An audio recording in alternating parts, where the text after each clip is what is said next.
एक बार last week की video जरूर देख लेना।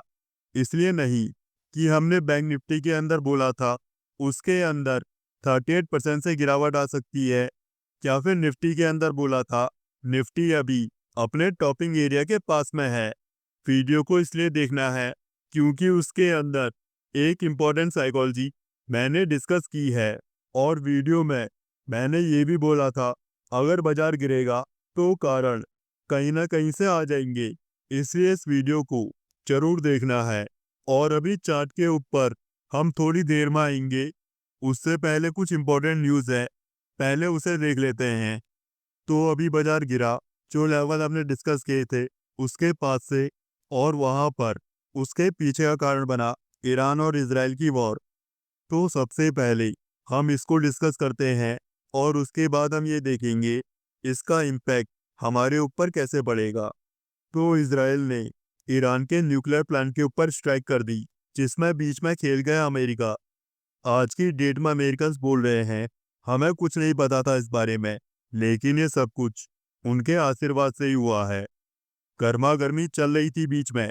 स्ट्राइक से 2 दिन पहले जो आईआरजीसी के कमांडर थे हुसैन सलामी, वो इजराइल को धमकी दे रहे थे हमारी सेना पूरी तरह से तैयार है किसी भी तरह के हमले के लिए, क्योंकि ये किसी को एक्सपेक्ट नहीं था अभी उनके ऊपर स्ट्राइक होगी। क्योंकि अमेरिका के साथ आज मीटिंग होनी थी, यानी कि संडे को। क्योंकि अमेरिका और इजराइल बहुत अच्छे दोस्त हैं, और अभी तक जितने भी इजराइल ने बड़े हमले किए हैं वो हमेशा अमेरिका के सपोर्ट से ही किए हैं। और यहाँ पर सिंपल सा लॉजिक ये था अगर इजराइल अटैक करने वाला है तो वहाँ पर अमेरिकन मीटिंग के लिए क्यों जाएंगे। तो यहाँ पर अमेरिका ने फंसा दिया मीटिंग के जाल में, और इजराइल ने स्ट्राइक कर दी। और जो उनके परमाणु ठिकाने थे, परमाणु वैज्ञानिक थे, आर्मी चीफ थे, या फिर और भी बड़े अधिकारी, उन सबको स्ट्राइक में निपटा दिया।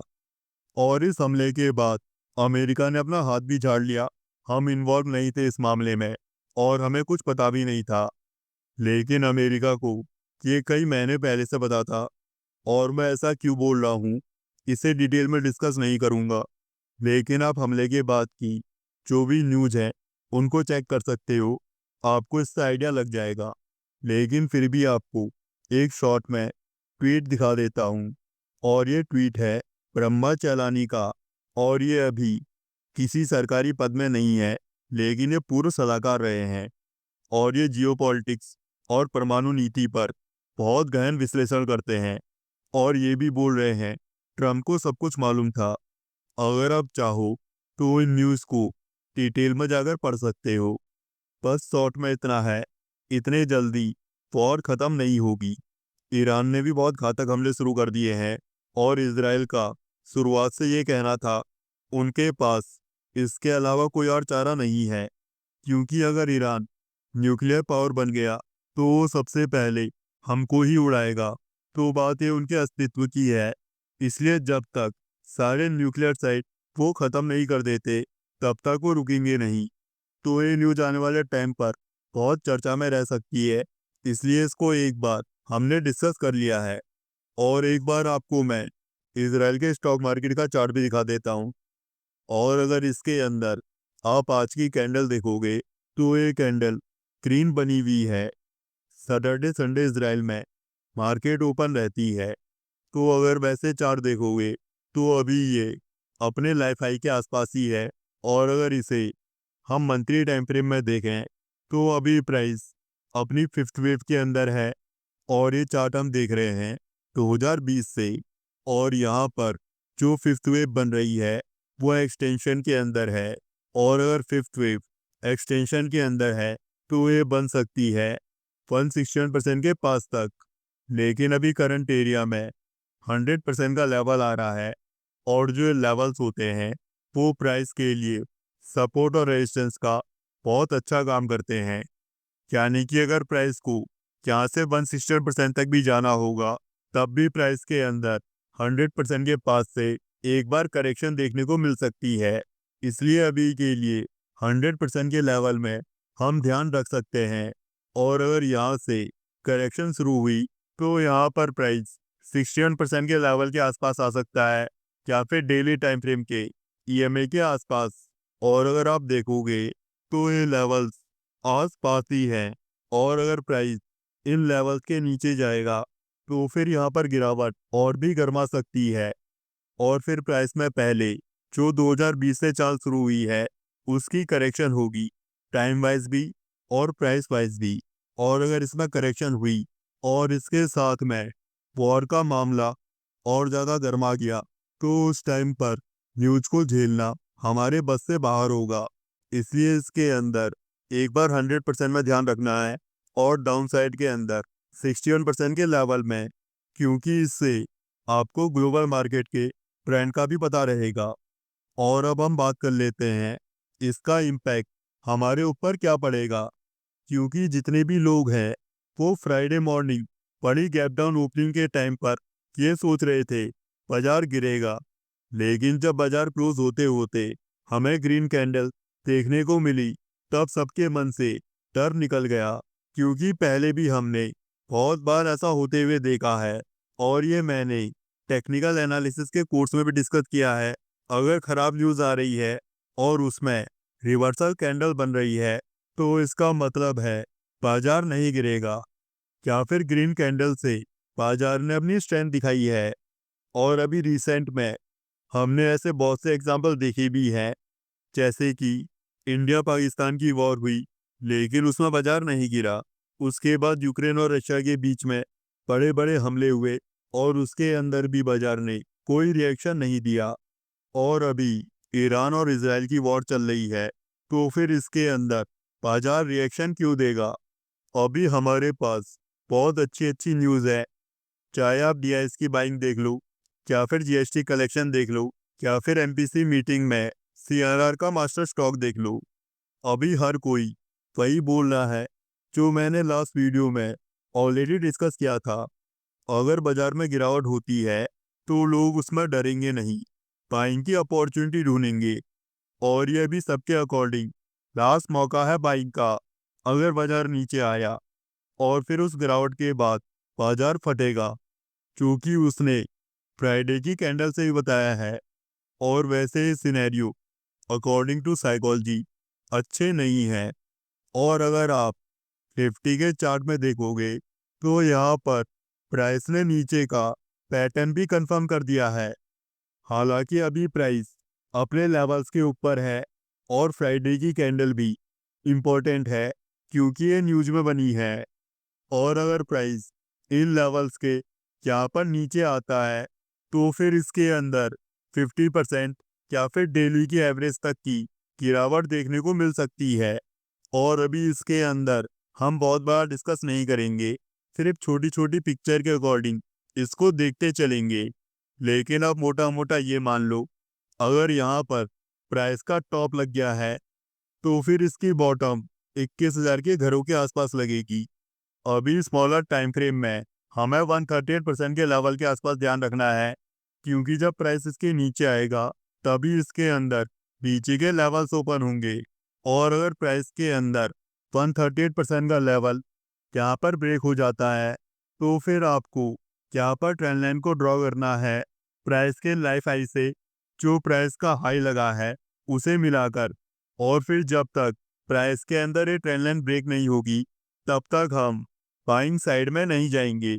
या फिर अगर दूसरे शब्दों में बोलूं, अगर प्राइस का टॉप लग गया है तो फिर ये ट्रेंड लाइन ब्रेक नहीं होगी। और अभी अपसाइड के अंदर 161% का लेवल इंपॉर्टेंट है।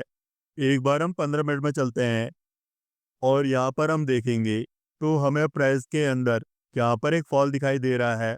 तो इसके अंदर हम यहाँ पर रिट्रेसमेंट को ड्रॉ कर सकते हैं। और अभी जो ये लेवल्स आए हैं वही प्राइस के लिए सपोर्ट और रेजिस्टेंस का काम करेंगे।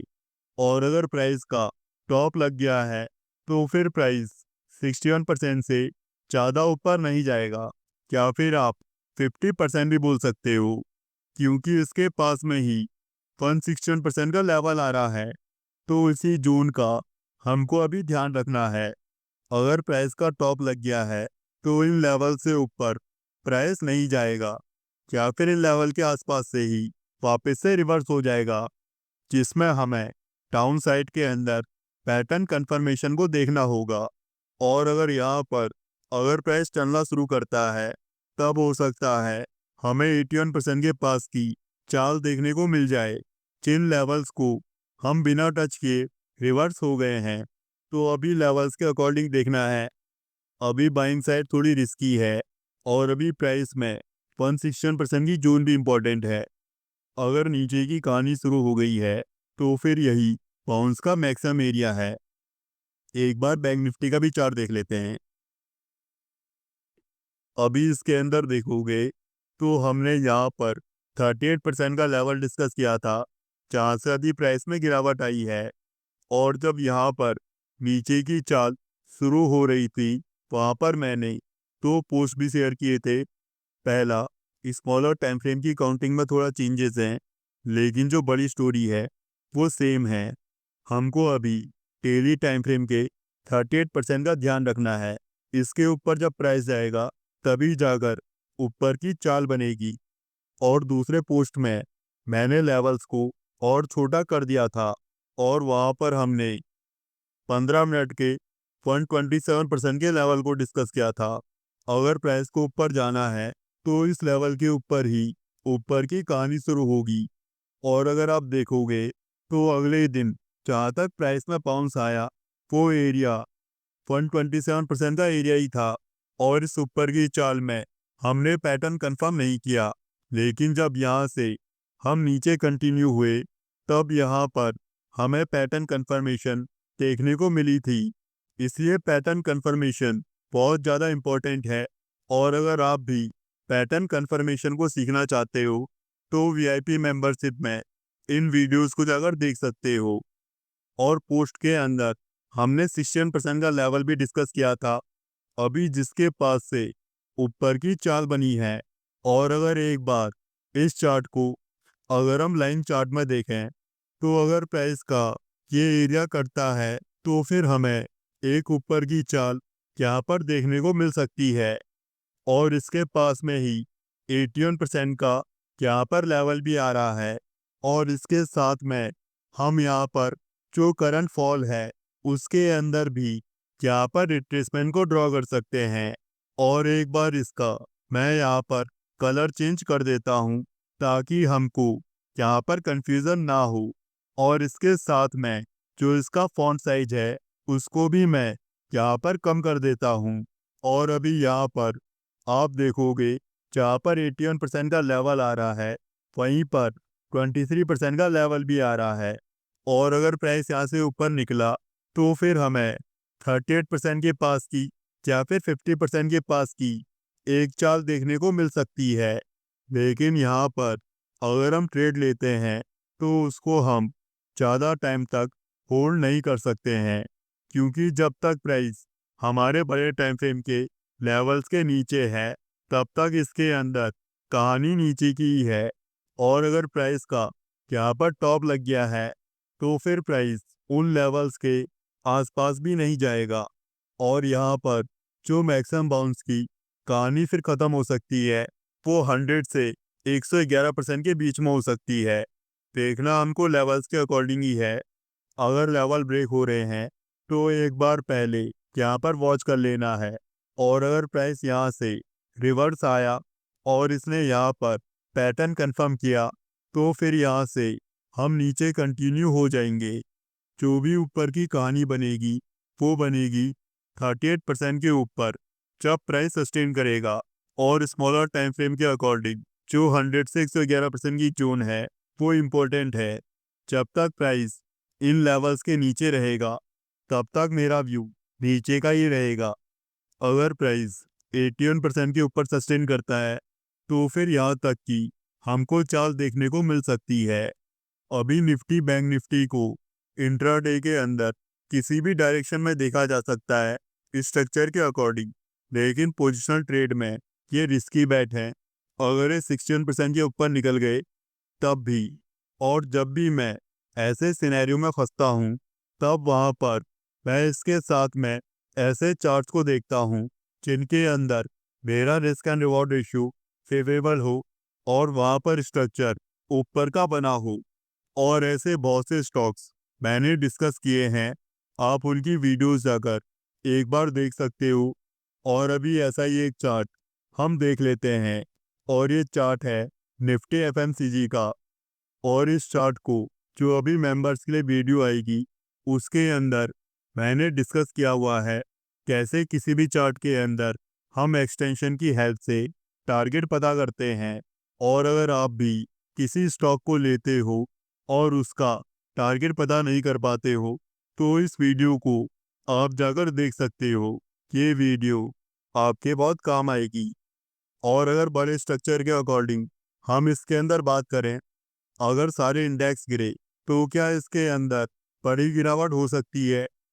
तो बिल्कुल हो सकती है, क्योंकि इसका बड़ा स्ट्रक्चर नीचे का ही बना है। लेकिन यहाँ पर जो करंट स्ट्रक्चर प्राइस बना रहा है उसके अकॉर्डिंग ये पैटर्न मैक्सिमम टाइम ऊपर ही करते हैं, क्योंकि मैंने आपको पीआईपी मेंबरशिप में बताया हुआ है।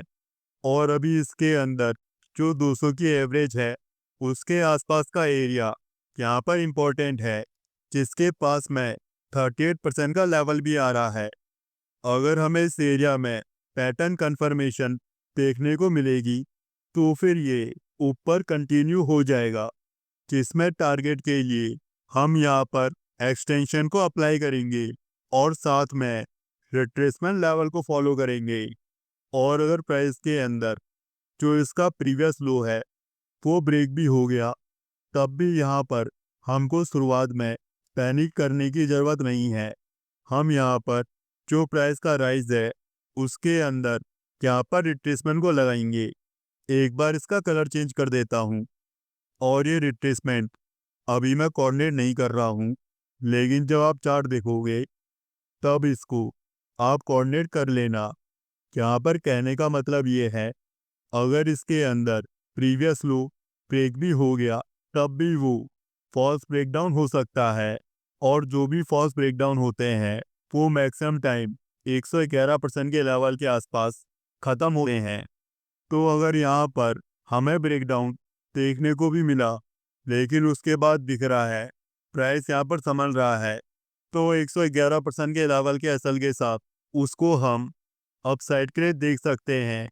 या फिर यहाँ पर एक साइडवेज करेक्शन हो सकती है अगर इसके अंदर प्रीवियस लो ब्रेक हुआ। और अगर यहाँ पर पैटर्न कंफर्मेशन मिल गई तो फिर प्राइस यहाँ से भी ऊपर कंटिन्यू हो सकता है। और ऐसे जितने भी चार्ट हैं जिनके अंदर मुझको लगता है वहाँ पर बाइंग का सेटअप बना हुआ है, उनको मैं अलग कर लेता हूँ और उन स्टॉक्स को अलग कर लेता हूँ जहाँ पर नीचे का सेटअप बना हुआ है। एक बार एग्जांपल के लिए आपको मैं टाटा स्टील का चार्ट दिखा देता हूँ। तो अगर आप करंट एरिया में देखोगे तो यहाँ पर फ्लैट करेक्शन हो रही है, जिसमें प्राइस का जो रिजेक्शन आया है वो 100% के पास से आया है। और इसी के पास में इसकी ट्रेंड लाइन भी आ रही है जो कि रेड कलर से ड्रॉ की है। तो जब तक प्राइस इन लेवल्स के ऊपर नहीं आता है तब तक इसके अंदर अपसाइड ओपन नहीं होगी। और अगर यहाँ पर पी वेव कंप्लीट हो गई है तो फिर इसे सी वेव को बनाने के लिए एक बार नीचे आना है। इस स्टॉक को हमने मेंबरशिप में डिस्कस भी किया था 100% के पास में, जब हम करेक्शन का एग्जांपल देख रहे थे। तो ऐसे स्टॉक्स को मैं शॉर्टलिस्ट कर लेता हूँ, किनके अंदर ऊपर का सेटअप है और किनके अंदर नीचे का। बाकी आंसर्स पैटर्न कंफर्मेशन से मिल जाते हैं, किस साइड में बाइंग के लिए जाना है और किस साइड में शॉर्ट के लिए। और अगली वीडियो में हम ये डिस्कस करेंगे अभी कौन से स्टॉक्स के चार्ट स्ट्रांग बने हुए हैं, या फिर वहाँ पर अगर हमको पैटर्न कंफर्मेशन देखने को मिलती है तो वहाँ पर एक ऊपर की चाल बन सकती है। अभी सारी समरी आपको मैंने बता दी है। मुझको Nifty bank Nifty buying side में रिस्की लग रहे हैं। अगर ब्रॉडर इंडेक्स में ऊपर की चाल बनी तो फिर मैं उन एरियाज को देखूंगा जहाँ पर ऊपर का सेटअप बना हुआ है। और अगर हम नीचे कंटिन्यू हो गए तो फिर हमारे पास बहुत से ऑप्शन हैं। एक बार आप इस वीडियो को वापस से देख लेना। अब हम मिलेंगे नेक्स्ट वीडियो में। और जाने से पहले मैं डिस्क्लेमर दे देता हूँ, इस वीडियो में किसी भी तरह की बाइंग सेलिंग के रिकमेंडेशन नहीं है। जिन भी चार्ट्स को हमने देखा है उन्हें सिर्फ एजुकेशन पर्पस के लिए देखा है। अगर इसके बेसिस में आपको कोई भी डिसीजन लेना है तो उससे पहले सोच विचार जरूर करना है, खुद भी चार्ट को एनालाइज करना है। यहाँ पर किसी भी तरह की रिकमेंडेशन नहीं है।